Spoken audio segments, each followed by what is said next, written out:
పునరుద్ధ కాలమందు మీ ముందుకు రావటానికి దేవుడు నాకు కలగజేసిన సమయాన్ని నేను సద్వినియోగం చేసుకోవాలని ఆశ కలిగి ఉన్నాను. లేఖన భాగంలో రాయబడిన మాటను బట్టి సర్వశక్తిమంతుడు త్రియేక దేవుడు ఆది సంబుద్ధుడు అయిన దేవాది దేవుడు ఈరోజు మనతో ఏం మాట్లాడబోతున్నాడు? పరిశుద్ధ లేఖన భాగంలో నుండి ఒక మాట మీకు అర్థం కావటానికి యోహాను రాసినటువంటి చూడండి,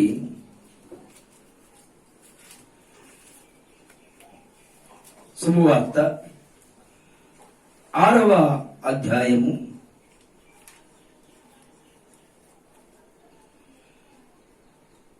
11వ వచనం చదువుకుందాం. మనకు తెలిసింది, యేసు ఆ రొట్టెలు పట్టుకొని కృతజ్ఞతాస్తుతులు చెల్లించి కూర్చున్న వారికి వడ్డించెను. అలాగున చేపలు కూడా ఇష్టమైనంత మట్టుకు వడ్డించెను. వారికి ఇష్టమైనంత మట్టుకు వడ్డించెను. వారు తృప్తిగా తినిన తరువాత ఏమీ నష్టపడకుండా మిగిలిన ముక్కలు పోగు చేయుడి అని చెప్పెను. చాలు. దేవునికి స్తోత్రం చేద్దామా? ప్రభువునందు ప్రియమైనటువంటి సహోదరి సహోదరుడా, ఈరోజు మనం చదువుకున్నటువంటి లేఖన భాగము యోహాను రాసినటువంటి శుభవార్త లేదా యోహాను సువార్త 6వ అధ్యాయము 11వ వచనంలో రాయబడిన మాట. ప్రభువైన యేసుక్రీస్తు వారు ఒకానొక దినాన కొండ మీద సువార్త మహాసభలు పెట్టినట్లుగా మనం అర్థం చేసుకుందాం. శుభవార్త మహాసభలో ప్రభుల వారు ఏర్పాటు చేసి ఆ సువార్త మహాసభలలో పరలోక రాజ్యము గురించి ప్రస్తావిస్తూ మాట్లాడుతూ అనేక విషయాల గురించి తెలియపరుస్తున్నారు ప్రభుల వారు. ఆ తెలియపరచబడినటువంటి సమయంలో అనేక మంది కోకొల్లలుగా దేవుని యొక్క మాటలను వినటానికి అనేక ప్రాంతాల నుంచి దేవుని మాటలు వినటానికి విచ్చేశారు. పరిశుద్ధ లేఖన భాగంలో మనం చూసినట్లయితే అక్కడ రాయబడిన మాట 6వ అధ్యాయము 1, 2, 3 వచనాలు అంటాడు కదా. అటు తరువాత యేసు తిబెరియా సముద్రము అనగా గలిలియా సముద్రము దాటి అద్దరికి వెళ్ళెను. రోగుల ఎడల ఆయన చేసిన సూచక క్రియలను చూచి బహుజనులు ఆయన వెంబడించారు. ఇప్పుడు యేసు ఆ జన సమూహాన్ని చూచి ఏం చేయడం మొదలు పెట్టారు అంటే కొండ ఎక్కారండి. కొండ ఎక్కినటువంటి యేసు ప్రభు వారు ఏం చేస్తున్నారు అని అంటే గనక అక్కడ చూడండి, పరిశుద్ధ లేఖన భాగంలో దానికంటే ముందుగా ఆ పరిశుద్ధ లేఖనంలో యేసు కొండ ఎక్కి అక్కడ తన శిష్యులతో కూడా కూర్చొని అప్పుడు పస్కాను యూదుల పండుగ సమీపించెను. కాబట్టి యేసు కనులెత్తి తన యొద్దకు వచ్చుట చూచి వీరు భుజించుటకు ఎక్కడ రొట్టెలు కొని తెప్పింతుమని అడిగాను గాని ఏమి చేయనై ఉండెనో తానే ఎరిగి ఉండి అతన్ని పరీక్షించుటకు అలాగునే అడిగెను. చాలు. తరువాత దీనికంటే ముందుగా మత్తయి సువార్తలో కూడా ప్రభువైన యేసుక్రీస్తు వారు ఏం చేస్తున్నారంటే కొండ మీద ప్రసంగిస్తున్నారు. అంటే కొండ మీద ప్రసంగిస్తున్నటువంటి యేసు ప్రభు వారు బోధన విన్నటువంటి జనాంగమైన వారు దినాలు మర్చిపోయారు, రోజులు మర్చిపోయారు, గడియలు మర్చిపోయారు, నిమిషాలు మర్చిపోయారో ఆయన చేస్తున్న మహత్కార్యాలను గురించి మాత్రమే వీక్షిస్తూ అనేక మంది విచ్చేశారు. ఎందుకు ఈ రోజు ఇక్కడ ఈ మాటలు మనం ధ్యానం చేస్తున్నామంటే గనక పరిశుద్ధ లేఖన భాగంలో ఇక్కడ ఎవరు కనబడుతున్నారంటే ఫిలిప్పు కూడా కనబడుతున్నాడు. చూడండి, అయితే అక్కడ రాయబడిన మాటను మనం అర్థం చేసుకుని 7వ వచనం అంట, అందుకు ఫిలిప్పు వారిలో ప్రతివాడు కొంచెం పుచ్చుకున్నటకై 200 దేనారముల రొట్టెలు చాలవని ఆయనతో చెప్పెను. శిష్యుల్లో ఒకడు అనగా సీమోను పేతురు సహోదరుడైన ఆంద్రేయ ఇక్కడ ఉన్న ఒక చిన్నవారి వద్ద ఇది మనకు తెలుసు. ఇక్కడ ఒక పిల్లోడు ఉన్నాడు యేసయ్య. ఆ చిన్న పిల్లవాడి దగ్గర రొట్టెలు ఉన్నాయి, చేపలు ఉన్నాయి. ఎన్ని రొట్టెలు ఎన్ని చేపలండి? 5 రొట్టెలు 2 చిన్న చేపలు ఉన్నాయి అని అక్కడ మనకు అర్థమవుతూ ఉంది. ఎన్నోసార్లు విన్నాం, బోధించేసాం, నేర్చుకున్నాం కూడా. ఇక్కడ నేను ఈ రోజు మీకు తెలియపరిచే మాట ఏమిటి అంటే, మనం చదువుకున్నటువంటి లేఖన భాగంలోనే అక్కడ నష్టపడకుండా మిగిలిన ముక్కలు అని రాయబడిన మాట. నష్టపోకుండా మిగిలిన ముక్కలు ఏంటంట? మిగిలిన ముక్కలు. ఇప్పుడు నేను మీకు తెలియపరుచిన మాట విరవబడినటువంటి రొట్టె. దేవునికి స్తోత్రం చెప్పు. ప్రభువునందు ప్రియ సహోదరి సహోదరుడా, ఈ మాట కోసం ఇదంతా నేను చదివించాల్సి వస్తుంది. అయితే ఇక్కడ అనేక మంది జన సమూహం ఉన్నారు. అక్కడ వారి దగ్గర తినడానికి తిండి లేదు. అయితే ఆ జన సమూహంలో ఒక పిల్లవాడు ఏం చేశాడంటే, తన తల్లి అనుకుంటా, అరే ఇదిగో ఈ యొక్క రొట్టెలు ఈ చేపలు తీసుకొని వెళ్ళు అని చెప్పి ఆహారం మూట కట్టి పంపించి ఉండొచ్చు. అయితే ఆ పిల్లవాడు తెచ్చిన ఆహారాన్ని కూడా ఏ మాత్రం భుజించకుండా తన దగ్గరే జాగ్రత్త చేసుకొని ఆ ప్రభువు వారు చెప్పే దేవుని మాటలను శిరసా వహిస్తున్నట్లుగా కనబడుతుంది. అదే సమయంలో యేసు ప్రభు వారు అందించేటటువంటి సువర్తమానం అయిపోయిన తర్వాత నేటికి 3 దినాలు కావస్తుంది. ఎన్ని దినాలంట? నేటికి 3 దినాలు కావస్తుంది. వీరికి ఆహారం లేదు. ఒకవేళ వెళ్లేదారిలో మైకి వచ్చి పడిపోతారేమో, ఇదిగో నీరసం వచ్చి పడిపోతారేమో అని యేసయ్య వీరికి ఆహారము కావాలి అని తెలియపరచబడినప్పుడు ఆ సమూహములో నుంచి ఒక పిల్లవాడు తెలియపరచండి, నా దగ్గర 5 రొట్టెలు 2 చిన్న చేపలు ఉన్నాయని తెలియపరచగా, అప్పటికే యేసు ప్రభు దగ్గరికి అనేక మంది పిల్లలైన వారు వస్తుంటే శిష్యులైన వారు గద్దిస్తున్నారు, దూరంగా ఉండండి. ఏమన్నారు? దూరంగా ఉండండి, దూరంగా ఉండండి అని చెప్పి గద్దిస్తున్న సమయంలో ప్రభుల వారు తెలియపరిచారు, చిన్న పిల్లలు ఏమాత్రము కూడా అభ్యంతర పరచనివ్వద్దు, వారిని నా యొద్దకు రానివ్వండి అని ప్రభు వారు తెలియపరిచారు. దేవునికి స్తోత్రం చేద్దామా? హల్లెలూయా. అయితే ఈ రోజు ఇక్కడ రాయబడిన మాటను బట్టి ప్రభుని యేసుక్రీస్తు వారి దగ్గరికి తీసుకొచ్చింది ఎవరు అనంటే గనక ఒక చిన్న పిల్లవాడు. అతని పేరు బైబిల్ గ్రంథంలో మెన్షన్ చేయబడలేదు, అనగా రాయబడలేదు. అయితే చిన్న పిల్లవాడు తను తెచ్చుకున్న ఆహారాన్ని ఎవరికి ఇచ్చాడు అంటే సర్వలోక సృష్టికర్తైన దేవునికి సమర్పించుకున్నాడు. ఎవరి దగ్గరైనా రొట్టెలున్నాయా, ఎవరి దగ్గరైనా ఆహారం ఉందా అని అడిగినప్పుడు ఆ పిల్లవాడు అంతమంది సమూహంలో ముందడుగు వేసి నా దగ్గర ఉన్నాయని తెలియపరిచాడు. అయితే ఈ రోజు జ్ఞాపకం చేసుకుంటే ఆ రొట్టెని తీసుకొని వచ్చి యేసు ప్రభు వారి చేతికి ఇవ్వగా యేసు ప్రభు వారు ఏం చేశారంటే కృతజ్ఞతాస్తుతులు చెల్లించారు. ఏం చేశారండి? ఆ రొట్టెని చూడండి, అక్కడ మనం చదువుకున్నాం కదా, యేసు ఆ రొట్టెను పట్టుకొని కృతజ్ఞతాస్తుతులు చెల్లించి కూర్చున్న వారికి వడ్డించండి. 11వ వచనంలో రాయబడిన మాట. ఇప్పుడు ప్రభుని యేసుక్రీస్తు వారు కృతజ్ఞతాస్తుతులు ఎలా చెల్లించారో, ఎలా రొట్టెని చేత్తో పట్టుకున్నారు అనంటే కనుక పరిశుద్ధ లేఖన భాగంలో రాయబడిన మాట. ఏమండి పాస్టర్ గారు, ఇక్కడ రొట్టెని విరవబడలేదు కదా, రొట్టెని మాత్రమే చెయ్యితో పైకెత్తారు కదా, మీరేంటి ఇలా తెలియపరుస్తున్నారంటే కనుక ప్రభు వారే ఆ రొట్టెని విరిచినట్లుగా తెలియపరుస్తున్నాం. విరవబడిన రొట్టె ప్రభువారు నీ కొరకు, నా కొరకు, మన కొరకు, మనందరి కొరకు ఇదిగో ముందుగానే విరవబడిన రొట్టెను ప్రతి ఒక్కరికి కూడా ప్రభుని యేసుక్రీస్తు వారు తన యొక్క వాక్యాన్ని విని ఎవరైతే ఆయన యందు విశ్వాసం ఉంచారో, ఎవరైతే ఆయన యందు ప్రభు నామాన్ని ఘనపరిచారో, ఎవరైతే ఆయన యొక్క నామాన్ని స్మరిస్తూ ఉన్నారో వారికి ప్రభుని యేసుక్రీస్తు వారు ఏమి చేశారంటే రొట్టెను విరిచి ఇచ్చినట్లుగా చూస్తూ ఉన్నాం. దేవునికి స్తోత్రం చెప్పండి. హల్లెలూయా. ఇప్పుడు మీరు జ్ఞాపకం చేసుకోవాలి, విరవబడినటువంటి రొట్టె ఎవరి కొరకు విరవబడింది, దేని కొరకు విరవబడింది, ఎందుకు కొరకు విరవబడింది, ఎక్కడ విరవబడింది అంటే కనుక పరిశుద్ధ లేఖన భాగంలో యోహాను సువార్త 6వ అధ్యాయం 1 నుంచి చివరి వచనాల వరకు చదువుకుంటా ఉంటే గనక ఎక్కడ విరవబడిందంటే ఇదిగో రాయబడిన మాట పరిశుద్ధ లేఖన భాగంలోనే చూడండి. అటు తర్వాత యేసు తిబెరియా సముద్రం అనగా గలిలయ సముద్రం దాటి అద్దరికి వెళ్ళాను. రోగుల ఎడల ఆయన చేసిన సూచక్రియలను చూచి బహుజనములు ఆయన వెంబడించిరి. యేసు కొండ ఎక్కి అక్కడ తన శిష్యులతో కూర్చుండెను. అప్పుడు ఏ పండుగ వచ్చిందంట?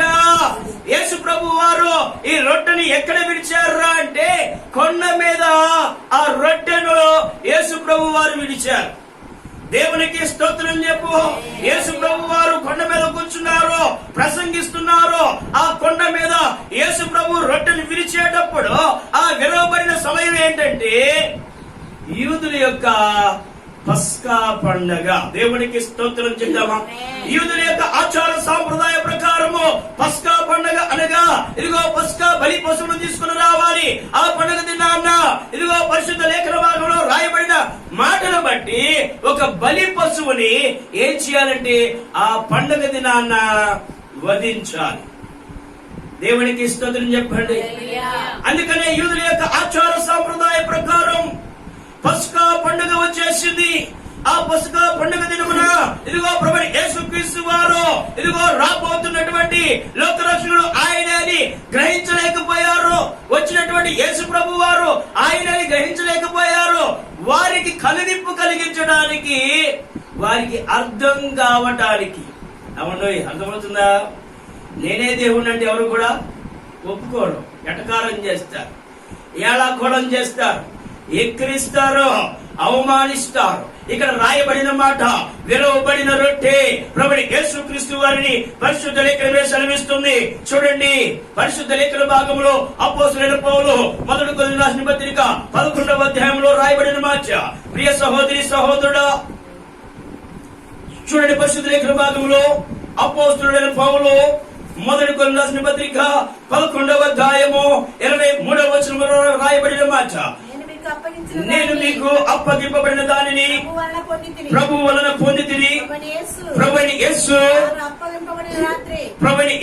తన అప్పగింపబడిన రాత్రి ఒక రొట్టెను అక్కడ ఏమెత్తుకున్నాడండి ప్రభువైన యేసుక్రీస్తు వారు? యోహాను శుభవార్తలో ఏమెత్తుకున్నారో? రొట్టెను ఎత్తుకున్నారు. ఇదిగో ప్రభువైన యేసుక్రీస్తు వారు మరలా పౌలు భక్తులు తెలియపోస్తున్నారు కదా, ఆయన ఒక రొట్టెను ఎత్తుకొని ఏం చేశాడంట? కృతజ్ఞతాస్తుతులు చెల్లించాడు.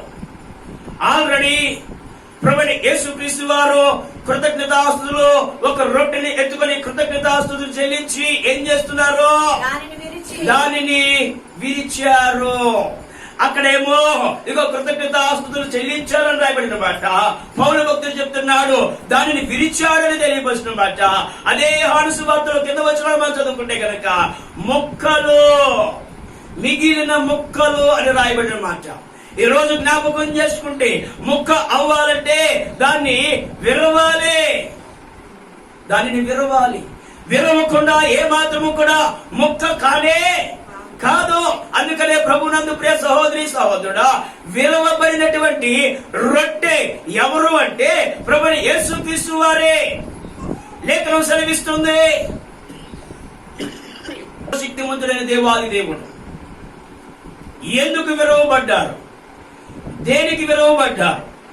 ఎందుకు విరిచారో రొట్టెను అంటే గనక పరిశుద్ధ లేఖన భాగంలో ఆది కాండం మొదలుకొని మలాకీ గ్రంథం వరకు పాత నిబంధన గ్రంథములో పరిశుద్ధ లేఖన భాగములో రొట్టెల పండగ, పొంగని రొట్టెల పండగ, పులియన పిండి పండుగ ఆచరించాలి. ఈ దేవుని యొక్క అనాది సంకల్పాన్ని బట్టి పరిశుద్ధ లేఖన భాగంలో దేవుని పిల్లలైన వారు పొంగని రొట్టెల పండుగను చేసుకొని తినాలి. లేదా పులియన పిండితో దేవుని కొరకు, వారి కొరకు వంటకము చేసుకోవాలి. అలా కాని ఎడల అది దేవునికి ఇష్టము కాదని లేఖనములో రాయబడిన మాట. అయితే ఈరోజు జ్ఞాపకం చేసుకుందాం, పరిశుద్ధ లేఖన భాగములో ఆది నరుడైన ఆదాము ఏదేను తోటలో విరవబడ్డాడు. దేవుడికి స్తోత్రం చెప్పు. రెండు చేతులు పైకెత్తి గంభీరంగా స్తోత్రం చెప్పు. ఆది నరుడైన ఆదాము ఏదైనా తోటలో తండ్రి పక్షమున ఏమి చేయబడ్డాడంటే విరవబడ్డాడు. ఎలా విరవబడ్డాడంటే కనుక తండ్రి అయిన దేవాది దేవుడే పరిశుద్ధ లేఖన భాగములో ఇదిగో ఆయనకి గాఢ నిద్ర కలగ చేశాడు. ఆ గాఢ నిద్ర కలగ చేసినటువంటి ఆ సమయంలో తన పక్కట ఎముకలో నుంచి ఒక ఎముకని విరిచాడండి. దేవుడికి స్తోత్రం చెప్పు. చూడండి, ఆది కాండము 1వ అధ్యాయము లేదా 2వ అధ్యాయము చదివితే కనుక ఆ మాటలు మనకు కనబడతాయి. ప్రియ సహోదరి సహోదరుడా, ఆది నరుడైన ఆదాము ఏదెను తోటలో ఏమి చేయబడ్డాడంటే విరవబడ్డాడు. చదవండి. అప్పుడు దేవుడైన యెహోవా ఆదామునకు గాఢ నిద్ర కలగజేసి అతడు నిద్రించినప్పుడు దేవునికి స్తోత్రం చెప్పు. హల్లెలూయా. అతని పక్కటెముక తీయాలంటే ఇదిగో ఈనాటి దినాల్లో ఉన్నటువంటి ఏ సర్జన్ కూడా పనికిరాడు. ఈనాటి దినాల్లో ఉన్నటువంటి ఏ స్పెషలిస్ట్ కూడా పనికిరాడు. ఈనాటి దినాల్లో ఉన్నటువంటి ఎంత పెద్ద వైద్యుడైనప్పటికీ పనికిరాడు ఆనాటి దినాలు. దేవునికి స్తోత్రం చేద్దామా? హల్లెలూయా. రెండు చేతుల పైకి గంభీరంగా స్తోత్రాలు చేద్దామా? హల్లెలూయా. ఈ రోజు దేవుని మాటలు వింటున్న ప్రియ సహోదరి సహోదరుడా, మనం జ్ఞాపకం చేసుకుంటే కనుక సర్వశక్తులైన దేవుడు మనతో మాట్లాడుతున్న మాట, ఏదెను తోటలో దేవుని కుమారుడుగా పిలువబడినటువంటి ఆదాము దేవుని కొరకు దేవుని తోటను సిద్ధపరచడానికి ఏర్పాటు చేయబడిన సమయంలో ఎందుకు విరవబడ్డాడో, దేనికి విరవబడ్డాడో గల కారణం ఏమిటంటే ఇదిగో ఏదెను తోటలో ఆదాము ఒక్కడే సిద్ధపరుస్తున్నాడు. ఆదాము ఒక్కడే ఉన్నాడు. ఆది నరుడైన ఆదాము ఒంటరిగా ఉండడం దేవుడికి ఇష్టం లేదు కాబట్టి దేవుడే ఆలోచన చేసి తన పక్కట ఎముకను ఏమి చేశాడు తెలుసా? విరిచాడు. దేవుడికి స్తోత్రం చెప్పు. అయితే విరవబడిన సమయములో, విరవబడుతున్న సమయములో, విరుస్తున్న సమయములో, ఆ ఎముకను తీస్తున్న సమయములో ఆదాము మేలుకొని ఉన్నాడా అంటే మేలుకొని ఉన్నాడు గాని నేత్రములు తెరవలేకపోతున్నాడు. దేవుడికి స్తోత్రం చెప్పు. రెండు చేతులపైకి దేవుడికి స్తోత్రం చెప్పు. మత్తుడై ఉన్నాడు. ఇదిగో నిద్ర మత్తులో ఉన్నాడు. గాఢ నిద్ర కలగజేశాడు. గాఢ నిద్ర కలగజేసినటువంటి ఆ యొక్క తండ్రి అయిన దేవుని కుమారుడుగా ఆది నరుడైన ఆదాము పక్కటెముక ఏదెను తోటలో మొదటిగా విరవబడింది. దేవునికి స్తోత్రం చేద్దామా? అయితే ఈ రోజు ఎందుకు విరవబడింది?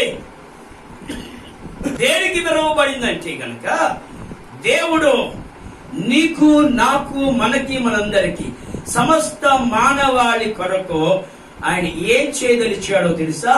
ఇదిగో పాప క్షమాపణ నిమిత్తం, పాప క్షమాపణ నిమిత్తం నిన్ను నన్ను పరిశుద్ధునిగా చేయడానికి ఆయన ఆది నరుడైన ఆదామును విరిచి తన ఎముకలో నుంచి ఒక ఎముక తీసి మాంసంతో పూడ్చి ఆది నరుడైన ఆదాము ఎదుట పెడితే ఆదాము ఏం గ్రహించాడు తెలుసా?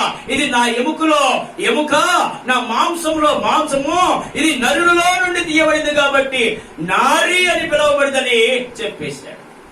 ఇప్పుడు నరులలో నుంచి తీయబడినటువంటి ఈ యొక్క స్త్రీ నారి అని చెప్పాడు కదా. అయితే ఆదాముకి తన పక్కటెముకలో నుంచి తీయబడిందని ఎలా తెలుసు? ఆదాము యొక్క శరీరంలోంచి ఎముక ఎడవబడిందని ఎలా తెలుసు?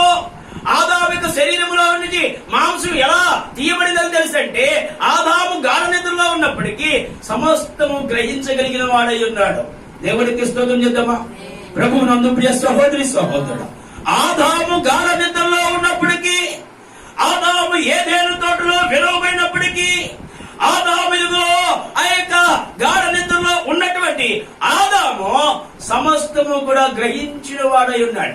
అన్ని గ్రహించబడినటువంటి ఆదాము ఏమి చేయబడ్డాడు అంటే పాపములో పడిపోయాడు. దేవుడికి స్తోత్రం చెప్పు. లోకములో ఒక సామెత ఉంది, సముద్రం అంతా ఇదంట, పక్కనే ఉన్నటువంటి సవిటి కాలంలో పడి చచ్చిపోతాడంట. ఇప్పుడు ఆదాము ఏం చేయబడ్డాడు? పరిశుద్ధపరచబడ్డాడు. ఏదైనా తోటను సిద్ధపరుస్తున్నారు. ఏదైనా తోటలో ఉన్నాడు. ఏదైనా తోటనే దేవుడు ఆదాము చేతికి అప్పచెప్పాడు. ఆదాము చేతికి అప్పచెప్పబడిన ఆదాము ఏం చేస్తున్నాడు అంటే పాపానికి దగ్గరయ్యాడు. ప్రియ సహోదరి సహోదరుడా, రోజు జ్ఞాపకం చేసుకుందాం. నేను ఇక్కడ మీకు తెలియపరుస్తున్నా, ఏదెను తోటలో ఉన్న ఆదాము ఒక రొట్టెగా నేను మీకు తెలియపరుస్తున్నా. అయితే ఇక్కడ జ్ఞాపకం చేసుకోండి, తండ్రి అయిన దేవుడు ఏదెను తోటలో ఆదామును పెట్టి ఏం చేశాడు అంటే ఆ ఆదాము అనేటటువంటి రొట్టెని విరిచాడు. ఆ విరవబడిన సమయంలో ఎవరున్నారు అనంటే గనక దుష్టుడైన సాతాను ఉన్నాడు. మనుషులు ఎవరూ లేరు, ఆయన స్మరించేవారు ఎవరూ లేరు, ఆయన్ని గణపరిచేవారు ఎవరూ లేరు. ఇప్పుడు సమూహము కావాలి, సైన్యము కావాలి, ఇదిగో అనేక మంది ఆయనకు నామాన్ని గణపరచాలి. కాబట్టి తండ్రి దేవుడు ఏమి చేశాడు అంటే ఆది నరుడైన ఆదాముని మొదటిగా ఏదెను తోటలో విరిచాడండి. ఏంటంట ఏం చేశాడు? విరిచాడు. విరవబడిన రొట్టె, ఇదిగో ఆదాము మొదటి ఆదాముగా కనబడుతున్నాడు.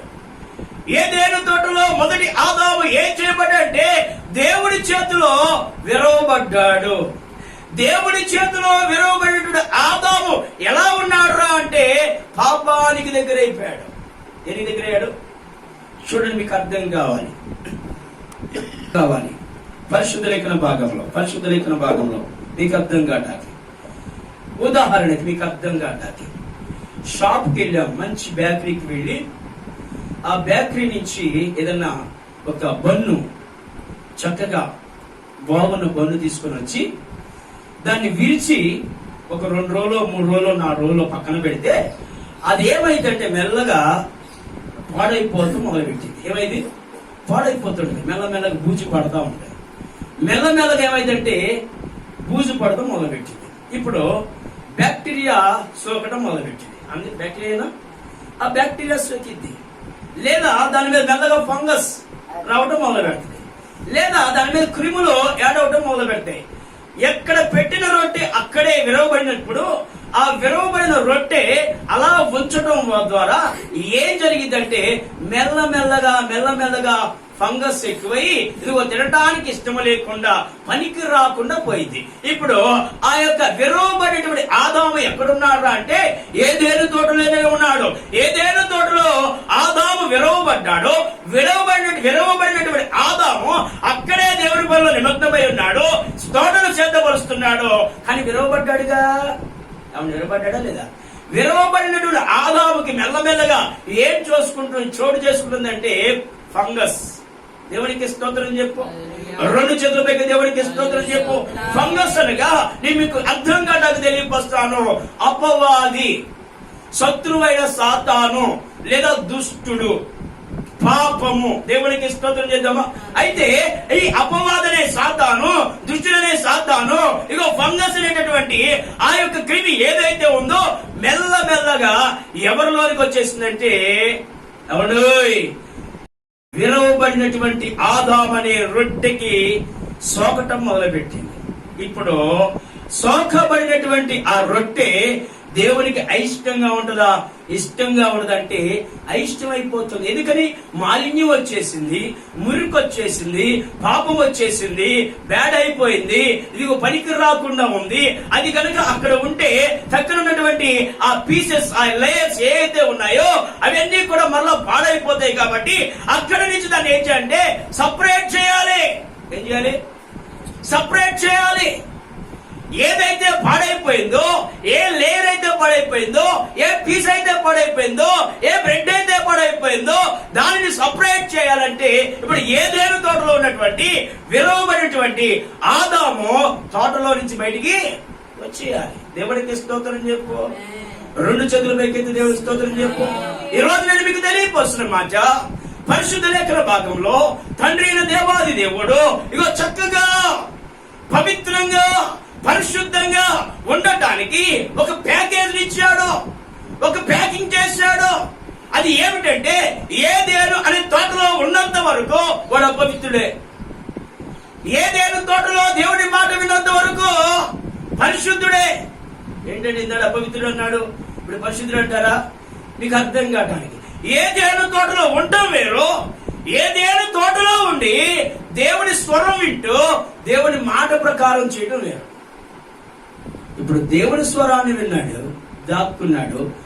దెయ్యపు స్వరాన్ని విన్నాడు, దగ్గరికి వెళ్ళాడు. ఏమొచ్చింది?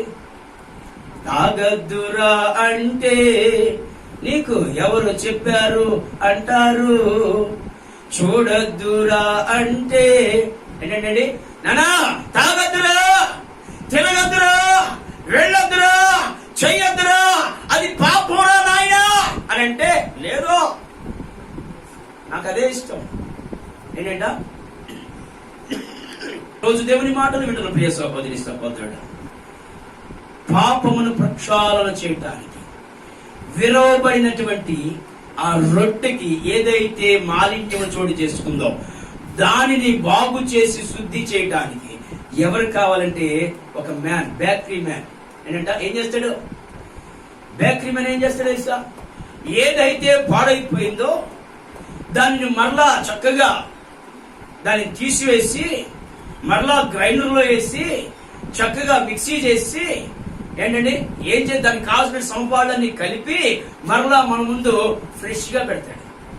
మరలా మన ముందు ఏం చేస్తాడు తెలుసా, మంచి సువాసన వెదజల్లేటటువంటి విధంగా తయారు చేసి మన ముందు పెడితే మనం దానిని ఏం చేస్తామంటే చక్కగా తినటానికి ముందడుగు వేస్తాం. దేవునికి స్తోత్రం చెప్పు, రెండు చేతులపైకి దేవునికి స్తోత్రం చెప్పు.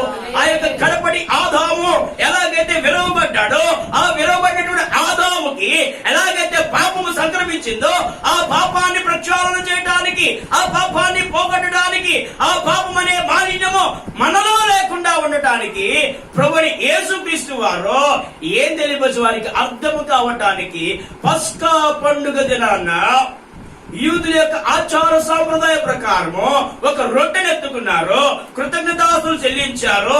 ఆ రోజు ఎవరైతే ప్రసంగాన్ని వినడానికి వచ్చారో అంతమంది జనాంగానికి 5 రొట్టెలు 2 చిన్న చేపలు ఆకాశం తోటి ఎత్తి కృతజ్ఞతాస్తులు చెల్లించి ఏం చేసేసారు, ఆ రొట్టెని విరిచి అక్కడున్న సమూహానికి అందరికి పెట్టారు. చూడండి, దేవునికి స్తోత్రం చేద్దాం. హల్లెలూయా.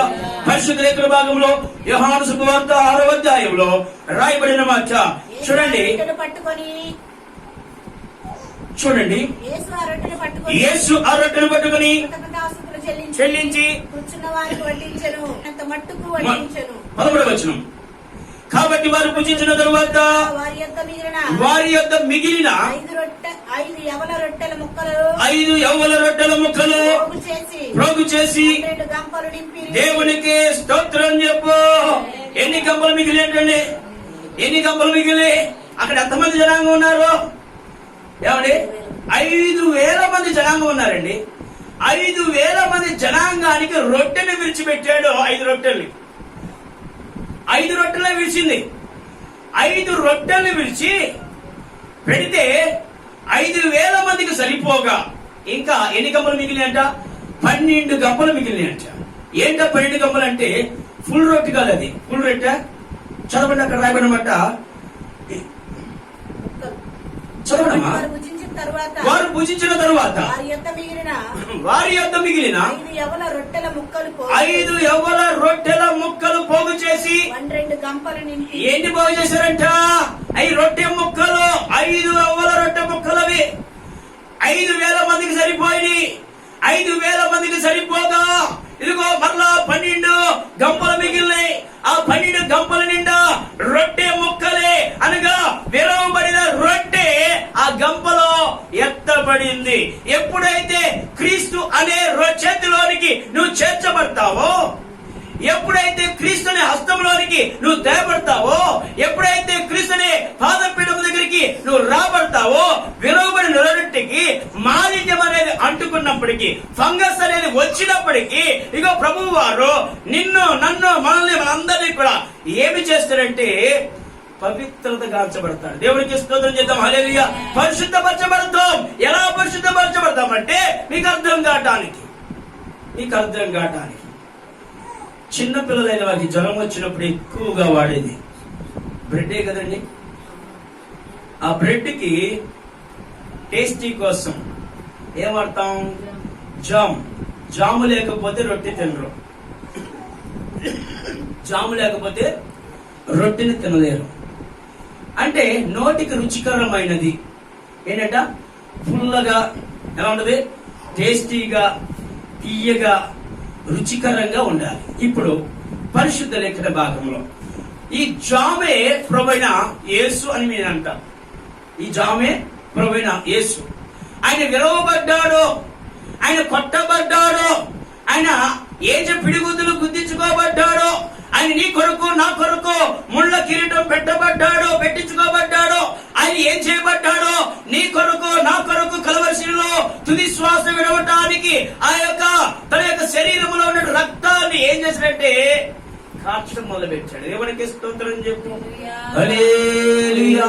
విరవబడిన రొట్టె, ఆ రొట్టె మీద యేసు యొక్క రక్తము చిందించబడిన తరువాత మనం తింటాం కదా బ్రెడ్ జామని అని ఎలాగైతే ఊహించుకుంటావో ప్రభుని యేసుక్రీస్తు వారు ఇదిగో విరవబడిన రొట్టెగా కనబడుతున్నాడు. ఆ విరవబడిన రొట్టె మీద ఏం చేయబడిందంటే ఆయన రక్తము ప్రోక్షించబడింది.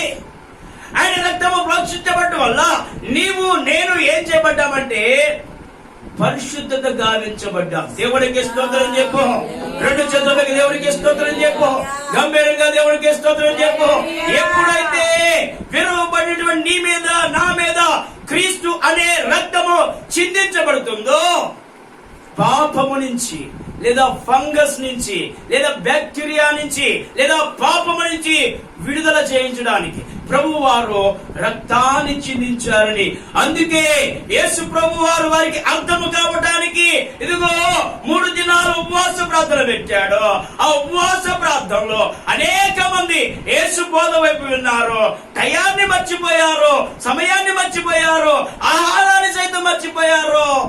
అక్కడ 5,000 మందికి విందుని ఏర్పాటు చేశాడు. ఏం విందుది? నాచే బిర్యానీ, నాచే బగారా. ఏంటంట, కిచిడి కాదు, బిర్యానీ కాదు, ఇంకా ఫ్రైడ్ రైస్ కాదు, నూడిల్స్ అంతకంటే కాదు, దానికంటే మించింది. అవి తింటే శరీరానికి బలహీనత రావచ్చేమో, ఏ ట్రబుల్ అయినా రావచ్చు, కానీ ఇది తింటే ఏ ట్రబుల్ రాదండి. వచ్చిందా? పరిశుద్ధ లేఖన భాగంలో మనం చదువుకున్నటువంటి అపోస్తలుడైన పౌలు మొదటి కొరింథీయులకు రాసిన పత్రిక 11వ అధ్యాయంలో అంటాడు, చూడండి, ముగిస్తున్న మాటలు. నేను మీకు అప్పగించిన దాన్ని ప్రభు వల్ల పొందితివి. ప్రభువైన యేసు తాను అప్పగింపబడిన రాత్రి ఏం చేశాడు? యేసు ప్రభు మరికొద్ది దినాల్లో, మరికొన్ని గడియల్లో, కొన్ని నిమిషాల్లో, కొన్ని సెకండ్లో ఏం చేయబడతారో, ఏ మరణానికి పాత్రలు కాబోతున్నాడో, అప్పగించుకోబోతున్నాడు. తన శరీరాన్ని తను తగ్గించుకొని రిక్తులుగా చేసుకొని విరిగి నలిగిన హృదయంతో గెత్సేమనే తోటలో ప్రార్థన చేయబోతానికి సిద్ధపడుతున్నాడు. ఆ సిద్ధపడే సమయంలో శిష్యులందరినీ పోగేశాడు. శిష్యులందరినీ పోగేసి తన నడుముకి నడికట్టు కట్టి మోకాళ్ళు ఉని శిష్యులు పాదాలు కడిగి ఏం చేస్తున్నాడు తెలుసా? శిష్యులు పాదాలు కడుగుతుంటే వాళ్ళు ఒప్పుకోలేదండి. ఇప్పుడు కనుక నేను మీ పాదాలు కడగకపోతే పరలోకంలో నాతో మీకు పాలు లేదన్నాడు. జ్ఞాపకం చేసుకోండి. ఈరోజు జ్ఞాపకం చేసుకుంటే పరిశుద్ధ లేఖన భాగంలో యేసు ప్రభు వారు ఒక రొట్టెని ఎత్తుకొని కృతజ్ఞతాస్తుతి చెల్లించి, చదవండి, దానిని విరిచి, ఇప్పుడు ప్రభు చెప్పారు, ఇది మీ కొరకైన నా శరీరము. ఒక్క నిమిషం, ఇది మీ కొరకైన నా శరీరం. దేన్ని విరిచాడు? దేనిని విరిచాడండి? రొట్టెని విరిచాడు. ఇప్పుడు రొట్టెని విరిచేవన్నా అంటే ఇది నా శరీరము. ఏంటంట? ఇది మీ కొరకైన నా శరీరం. ఎవరి కొరకు విరుస్తున్నా తెలుసా? మీ కొరకే విరుస్తున్నా, నీ కొరకే విరుస్తున్నా, నీ కుటుంబం కోసం విరుస్తున్నా. కాబట్టి ప్రియ సహోదరి సహోదరుడా, నేను నీ కొరకు మీ కొరకు విరవబడుతున్నానని చెప్పి ప్రభువు వారు ముందుగానే ఒక రొట్టెను ఎత్తుకున్నాడు. యోహాను సువార్తలో ఏం చేశాడు తెలుసా? విరిచాడు. వాళ్ళకి అర్థం కాల.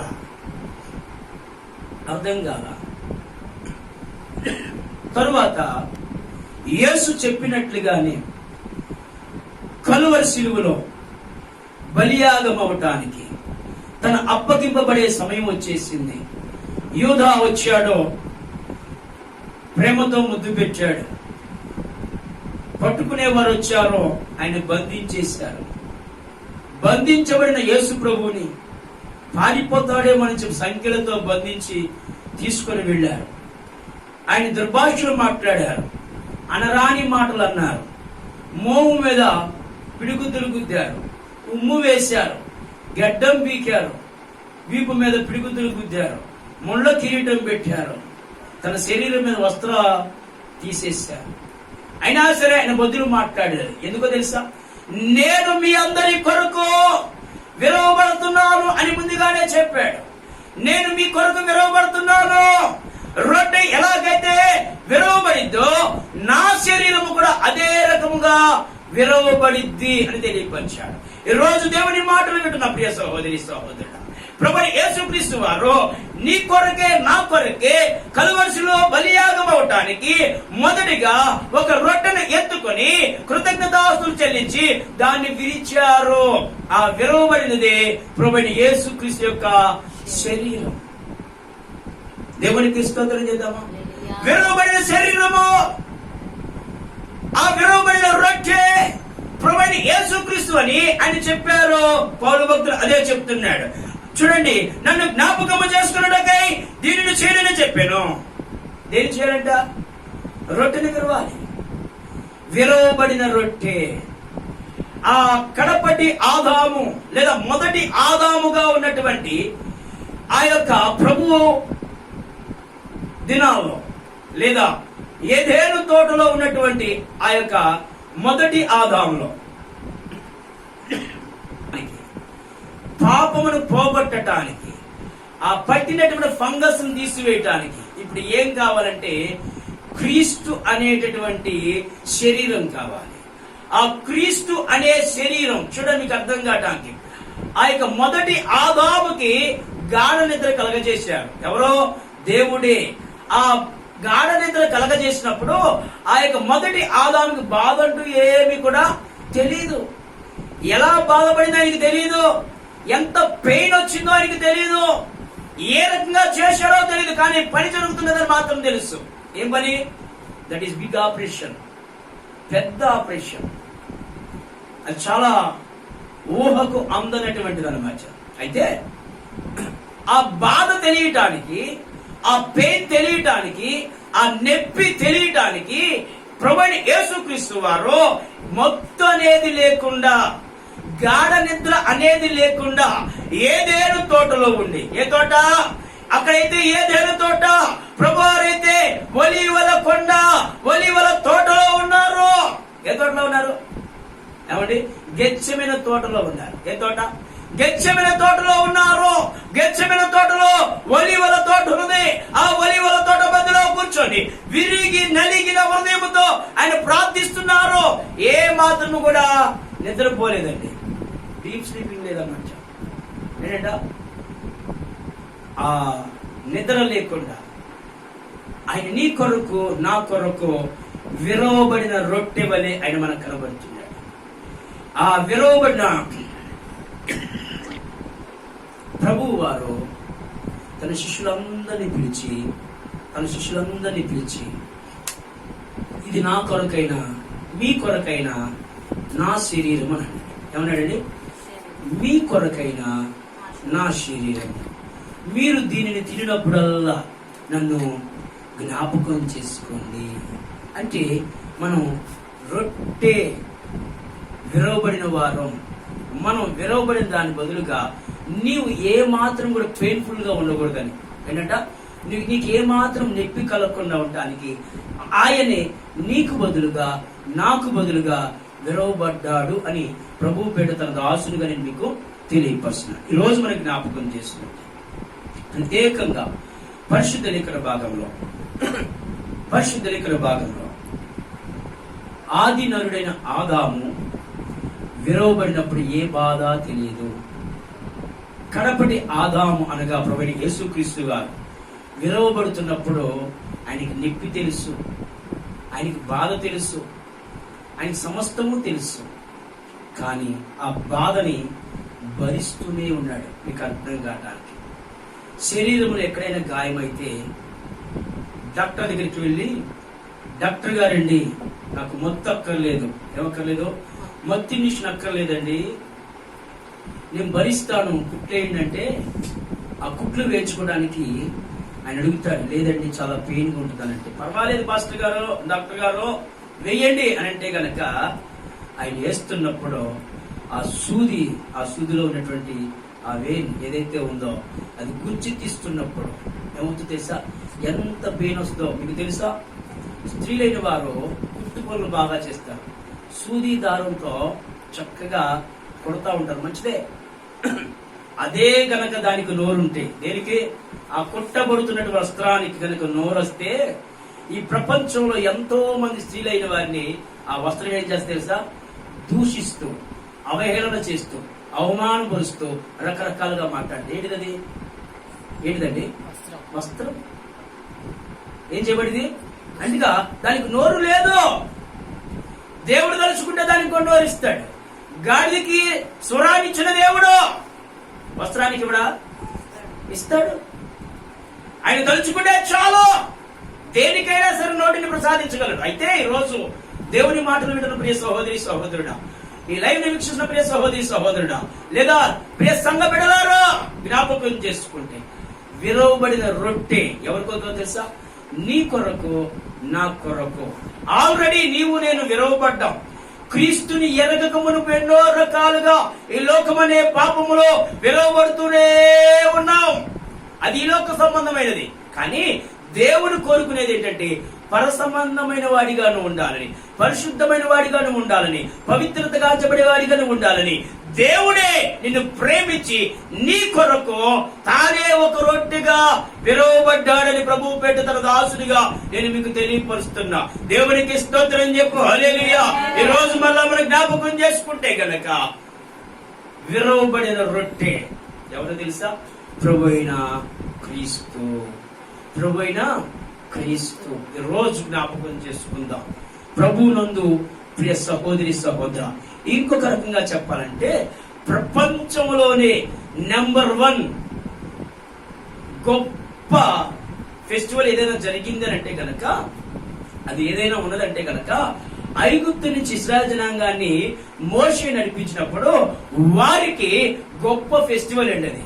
అది ఏంటంట, పగలో ఏ దెబ్బ తగలకుండా, ఎండ దెబ్బైనను రాత్రి వెన్నెల దెబ్బైన తగలకుండా దేవుడే వారిని కాపాడుకుంటూ చక్కగా వారికి కావాల్సినటువంటి ఆహారం, రొట్టెను, మాంసమును వారికి అక్కడ ఇవ్వడం మొదలుపెట్టాడు. ఏమిస్తున్నాడు, రొట్టెను, మాంసమును. అయితే వారు దానిని ఏ రకంగా చూశారు అంటే ఈ లోక సంబంధమైన దానిగా చూశారు, పర సంబంధమైన దానిగా ఏమాత్రమో చూడాల.